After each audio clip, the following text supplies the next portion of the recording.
السلام علیکم ورحمۃ اللہ وبرکاتہ۔ اعوذ باللہ من الشیطان الرجیم، بسم اللہ الرحمن الرحیم۔ اللہم صلی وسلم علی نبینا محمد صلی اللہ تعالی علیہ وآلہ وسلم۔ عزیزان من، آج انشاءاللہ بإذن اللہ ہم اپنے سبق کا آغاز سورۃ الکوثر سے کریں گے۔ پہلے ہی آیت کریمہ کے اندر کوثر کا لفظ موجود ہے جو اس سورہ مبارک کے نام کا ماخذ ہے۔ نزول کے اعتبار سے اس سورہ مبارک کا 15واں نمبر ہے۔ اس سے پہلے 14 صورتیں نازل ہو چکی تھیں، 1 رکوع جبکہ 3 آیات پر مشتمل یہ سورہ مکہ مکرمہ میں نازل ہوئی۔ قرآن پاک کی کوئی سورت 3 آیات سے کم نہیں ہے، اور وہ صورتیں جو 3 آیات پر مشتمل ہیں وہ 3 ہیں۔ ایک سورۃ العصر جس کو ہم پہلے پڑھ چکے ہیں، دوسری سورۃ الکوثر ہے انشاءاللہ آج ہم پڑھ رہے ہیں، تیسری سورۃ النصر ہے جو آئندہ ایام میں انشاءاللہ باذن اللہ ہم پڑھیں گے، اور سب سے بڑی سورہ قرآن پاک کے اندر سورۃ البقرہ ہے۔ حضرت صلی اللہ تعالی علیہ وآلہ وسلم کی عمر مبارک جب 25 سال تھی، حضرت خدیجۃ الکبریٰ رضی اللہ تعالی عنہا اس وقت 2 مرتبہ بیوہ ہو چکی تھی۔ ایک خاوند سے ایک لڑکا تھا اور دوسرے خاوند سے ایک لڑکا اور ایک لڑکی۔ ام المومنین سیدہ خدیجہ رضی اللہ تعالی عنہا کی عمر مبارک اس وقت 40 سال تھی جب آپ علیہ الصلوۃ والسلام کے ساتھ نکاح ہوا۔ عمر میں آپ علیہ الصلوۃ والسلام سے 15 برس بڑی تھی۔ آپ صلی اللہ تعالی علیہ وآلہ وسلم کے ساتھ عقد کے 1 سال بعد حضرت زینب رضی اللہ تعالی عنہ پیدا ہوئیں، پھر 1 سال کے بعد حضرت رقیہ اور پھر ام کلثوم رضی اللہ تعالی عنہما پیدا ہوئیں، اور جس سال آپ علیہ الصلوۃ والسلام کو نبوت ملی اس سال حضرت فاطمہ الزہرا رضی اللہ تعالی عنہ پیدا ہوئیں۔ بیٹوں میں حضور علیہ الصلوۃ والسلام کے 2 بیٹے سیدہ خدیجہ رضی اللہ تعالی عنہ کے بطن سے پیدا ہوئے، جبکہ ایک بیٹے حضرت ماریہ قبطیہ رضی اللہ تعالی عنہ کے بطن سے پیدا ہوئے۔ اتفاق کی بات یہ ہے کہ آپ علیہ الصلوۃ والسلام کا کوئی بیٹا بھی بلوغت کی عمر کو نہیں پہنچا۔ حضرت قاسم رضی اللہ تعالیٰ عنہ اس عمر کو پہنچے تھے کہ کوشش کر کے گھوڑے پر سوار ہو جاتے۔ تقریباً 8-9 برس کی عمر میں آپ کا انتقال ہو گیا، جبکہ حضرت عبداللہ رضی اللہ تعالیٰ عنہ پہلے ہی فوت ہو چکے تھے۔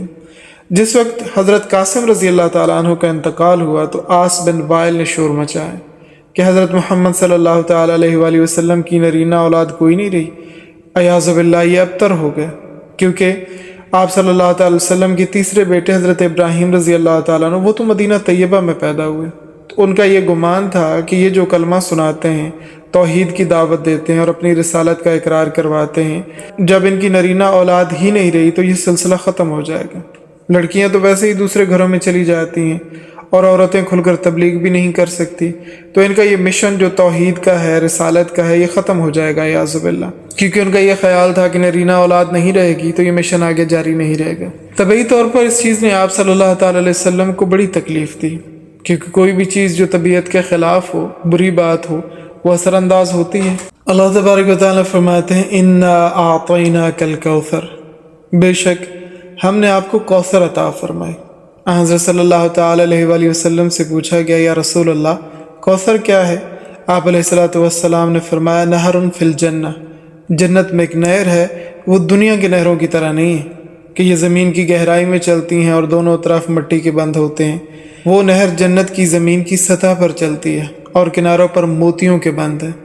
اس نہر کا پانی حوض کوثر میں ہوگا، اور حوض کوثر کے متعلق فرمایا کہ وہ بہت وسیع و عریض ہے، اس کا پانی شہد سے زیادہ میٹھا جبکہ دودھ سے زیادہ سفید ہوگا، اور جو بھی خوشبخت اس میں سے پی لے گا اس کو حشر کے تمام عرصے میں پیاس نہیں لگے گی، لیکن اگر کوئی بار بار بھی پینا چاہے گا تو بھی پی سکے گا۔ یہ حوض کوثر میدان محشر میں ہوگا، اور ترمذی شریف کی روایت میں آتا ہے لکل نبی حوض، ہر نبی کے لیے حوض ہے، اس کی امتی اس حوض سے پانی پئیں گے، مگر آپ علیہ الصلوۃ والسلام نے فرمایا کہ سب سے بڑا حوض میرا ہوگا، کیونکہ آپ علیہ الصلوۃ والسلام کی امت بھی بہت زیادہ ہوگی۔ حدیث پاک میں آتا ہے کہ جنتیوں کی 120 صفیں ہوں گی، ان میں سے 80 صفیں صرف میری امت کی ہوں گی، 40 صفیں باقی انبیاء کی ہوں گی۔ تو اسے یہ ثابت ہوتا ہے کہ 2/3 جنت میں آپ علیہ الصلوۃ والسلام کی امت ہوگی، اور 1/3 حضرت آدم علیہ السلام سے لے کر حضرت عیسیٰ علیہ الصلوۃ والسلام کے تمام امتیوں کی ہوگی۔ ایسے پیغمبر بھی ہوں گے جن کا ایک امتی ہوگا، اور ایسے پیغمبر بھی ہوں گے جن کا کلمہ پڑھنے والے 2 ہوں گے، اور ایسے بھی ہوں گے جن کی امتیوں کی تعداد 3 ہوگی، اور ایسے بھی ہوں گے جن کی امتیوں کی تعداد 4 ہوگی، اور ایسے انبیاء بھی ہوں گے جن کی امتیوں کی تعداد 5 ہوگی۔ بخاری شریف کی روایت میں آتا ہے اور ایسے پیغمبر بھی آئیں گے کہ ایک امتی بھی ساتھ نہیں ہوگا، یعنی اس نبی کا کلمہ نہ تو ان کی بیوی نے پڑھا ہوگا، نہ اولاد نے پڑھا ہوگا، نہ کسی بہن بھائی نے پڑھا ہوگا، تنہا پیغمبر میدان میں آئے گا اور سب سے زیادہ امت آپ علیہ الصلاۃ والسلام کی ہوگی۔ علماء فرماتے ہیں اس کا ہرگز مطلب یہ نہیں ہے کہ وہ انبیاء جو تنہا میدان معاشر میں حاضر ہوں گے وہ ناکام ہو گیا یعوذ باللہ، بلکہ پیغمبر کا کام تو ہے اللہ تعالیٰ کا پیغام پورا پہنچا دینا۔ انہوں نے اپنا پیغام پہنچا دیا، اب کوئی ایمان لایا تو کامیاب ٹھہرا، اور اگر کوئی ایمان نہیں لایا تو ناکامی اور بدبختی اس کی اپنی ہے۔ پیغمبر نے اپنا کام پوری تندہی کے ساتھ اور پوری ایمانداری کے ساتھ سر انجام دیا، پیغمبر انشاءاللہ کامیاب ہے۔ حوض کوثر کے اندر 2 پرنالوں کے ذریعے نہر کوثر کا پانی گر رہا ہوگا۔ حضرت صلی اللہ تعالی علیہ وآلہ وسلم نے فرمایا کہ اس کے کنارے پر جو برتن ہوں گے ان کی تعداد آسمان کے ستاروں کے برابر ہوگی۔ یہ بخاری شریف کی روایت ہے۔ حدیث پاک میں یوں بھی آتا ہے کہ کچھ لوگ حوض کوثر پر پانی پینے کے لیے آئیں گے مگر فرشتے ان کو دور ہٹا دیں گے۔ حضرت صلی اللہ تعالی علیہ وآلہ وسلم نے فرمایا کہ میں فرشتوں سے کہوں گا یہ میرے ساتھی میرے امتی معلوم ہوتے ہیں، ان کو پیچھے مت دھکیلو۔ فرشتے کہیں گے یا رسول اللہ آپ کو معلوم نہیں کہ انہوں نے آپ کے بعد کیا کیا بدعتیں گھڑی ہیں؟ فاقول سحقا سحقا، پھر فرمایا کہ میں فرشتوں سے کہوں گا جلدی سے ان کو میری آنکھوں سے پیچھے ہٹا دو۔ تو اہل بدعت جتنے ہیں وہ حوض کوثر کے پانی سے محروم ہو جائیں گے۔ بدعت بڑا سنگین جرم ہے، جس طرح شرک سخت ترین جرم ہے اسی طرح بدعت بھی بہت بڑا سنگین جرم ہے۔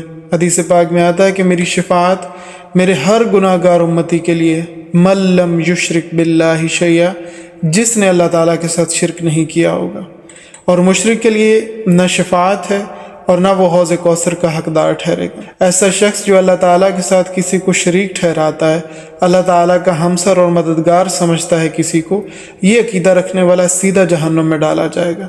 ان مسائل کو چھوٹا نہیں سمجھنا چاہیے، بلکہ علماء کی مجالس میں بیٹھ کر ان چیزوں کے بارے میں جاننا چاہیے۔ شرک کیا ہے، بدعت کیا ہے، اس کا پورا علم حاصل کرنا چاہیے۔ جو شرک و بدعت میں لگا ہوا شخص ہوگا نہ اس کی نمازیں کام آئیں گی، نہ روزے اور نہ حج زکوٰۃ۔ کوثر کے 26 معنی کیے گئے ہیں، جبکہ حضرت عبداللہ بن عباس رضی اللہ تعالیٰ عنہما اس کی تفسیر اس طرح سے کرتے ہیں کہ ہم نے آپ کو کوثر دی یعنی خیر کثیر دی۔ شاگردوں میں سے کسی ایک نے پوچھا استاذی آپ اس کا معنی اس طرح کرتے ہیں کہ خیر کثیر، جبکہ ہم نے سنا ہے کہ کوثر سے مراد نہر ہے۔ تو آپ رضی اللہ تعالیٰ نے مسکرایا اور فرمایا کہ جو میں اس کی تفسیر خیر کثیر کی ہے یہ اس کے مخالف نہیں ہے جو آپ نے سن رکھا ہے، کیونکہ خیر کثیر جنس ہے اور حوض کوثر اس کی ایک قسم ہے۔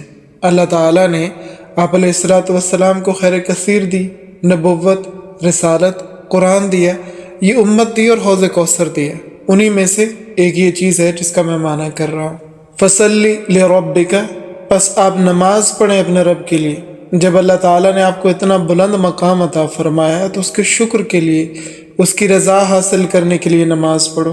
تمام عبادات میں سے نماز کا بہت بلند مقام ہے۔ قیامت والے دن سب سے پہلا سوال نماز کا ہے، لیکن آج ہم نے نماز کو کچھ نہیں سمجھا ہوا۔ نماز ایسی شے ہے کہ جو کسی حال میں بھی چھوڑنی نہیں چاہیے۔ انسان اگر کھڑے ہو کر نہیں پڑھ سکتا، فقہا نے بتایا کہ بیٹھ کر پڑھے، بیٹھ کر نہیں پڑھ سکتا تو لیٹ کر پڑھے، لیٹ کر نہیں پڑھ سکتا تو اشارے سے پڑھے، مگر نماز کو چھوڑے نہیں، کیونکہ یہ بہت اہم عبادت ہے اور اس کے بارے میں قیامت والے دن سوال ہوگا۔ فصلی لربک وانحر، نماز پڑھو اپنے رب کے لیے اور قربانی دو۔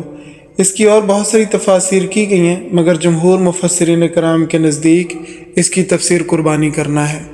ان شانئک ھو الابتر، بے شک آپ کا دشمن ہی ابتر ہے۔ چنانچہ عاص بن وائل جس نے آپ علیہ الصلاۃ والسلام کے بیٹے کے انتقال کے اوپر یہ شور مچایا تھا، اس کے بیٹے کے سامنے جب اس کے باپ کا ذکر کیا جاتا تو وہ شرمندہ ہو جاتا اور کہتا کہ میرے ساتھ حضرت صلی اللہ تعالیٰ علیہ وآلہ وسلم کی ہی باتیں کیا کرو، میرے باپ کی باتیں مت کیا کرو۔ آپ صلی اللہ تعالیٰ علیہ وسلم کے دشمنوں کا خیال تھا کہ آپ کی نرینہ اولاد نہیں رہے گی تو یہ دین کا مشن یہیں پر رک جائے گا، لیکن اللہ رب العالمین کی شان کریمی دیکھیں کہ آپ علیہ الصلاۃ والسلام کے وفادار امتیوں نے اپنی جانوں کے نذرانے پیش کر کے اور جانوں کو تکلیفوں میں ڈال کر آپ صلی اللہ تعالیٰ علیہ وآلہ وسلم کے لائے ہوئے دین کو زندہ رکھا، برقرار رکھا، اور آپ علیہ الصلوۃ والسلام کی دین کو دنیا کے کونے کونے میں پہنچایا، اور انشاءاللہ العزیز یہ مشن قیامت کی صبح تک جاری رہے گا۔ اللہ رب العالمین ہمیں بھی صحیح دین سیکھنے، سمجھنے اور اس پر عمل کرنے کی توفیق اور اسباب عطا فرمائے، اور اس دین کے پھلنے پھولنے میں ہماری ذات کو بھی بطور ذریعہ قبول فرما لے۔ سبحانک اللہم وبحمدک نشہد ان لا الہ الا انت نستغفرک ونتوب الیک۔ السلام علیکم ورحمۃ اللہ وبرکاتہ۔